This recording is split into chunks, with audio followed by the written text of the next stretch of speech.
সাকিবের তুফান মুভিতে মৌলিক কোনো গল্প নেই, ইমোশন নেই, অমুক সিনেমার কপি তমুক সিনেমার নকল ইত্যাদি ইত্যাদি।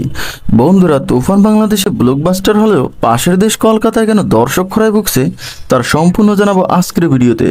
সম্পূর্ণ ভিডিও না দেখে দয়া করে কমেন্ট করবেন না।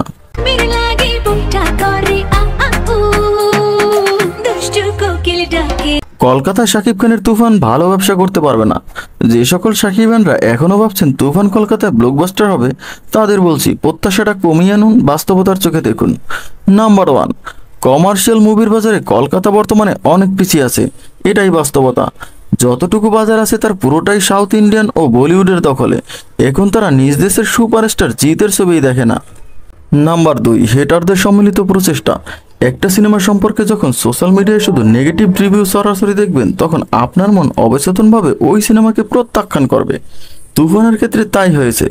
কলকাতার কয়েকজন সংঘবদ্ধ হয়ে কন্টিনিউ নেগেটিভিটি ছড়াচ্ছে, যেমন তুফানে মৌলিক কোনো গল্প নেই, ইমোশন নেই, অমুক সিনেমার কপি তমুক সিনেমার কপি ইত্যাদি। যদিও পজিটিভ রিভিউয়ারদের সংখ্যা কম নয়, তবে তারা সংঘবদ্ধ হয়ে বাজে রিভিউয়ারদের সামলাতে পারছে না। নাম্বার 3, ঐতিহাসিক দ্বন্দ্ব। ঐতিহাসিকভাবে বাংলাদেশ ও ভারতের মধ্যে সুসম্পর্ক থাকলেও কিছু বিষয় নিয়ে দ্বন্দ্ব আছে, যেমন দুই দেশের ক্রিকেট ফ্যানদের নিয়ে প্রায় আলোচনা সমালোচনা হয়। বর্ডারে ঝামেলা, রাজনৈতিক উত্তেজনা, এসব কারণে কিছু লোক সিনেমা দেখা তো দূরের কথা অন্য দেশের কোনো কিছুই পছন্দ করেন না। এখন এর সমাধান কিভাবে সম্ভব? কিভাবে আবার ছবিতে দর্শক ফেরানো যাবে? যেমন ভালো ভালো সিনেমা তৈরি করতে হবে, তেমনি ভাবে দর্শকদের এপার বাংলা ওপার বাংলা বলে হিংসা পরিহার করে বাংলা ভাষাকে, বাংলা ভাষার মানুষকে এবং বাংলা সিনেমাকে ভালোবাসতে হবে।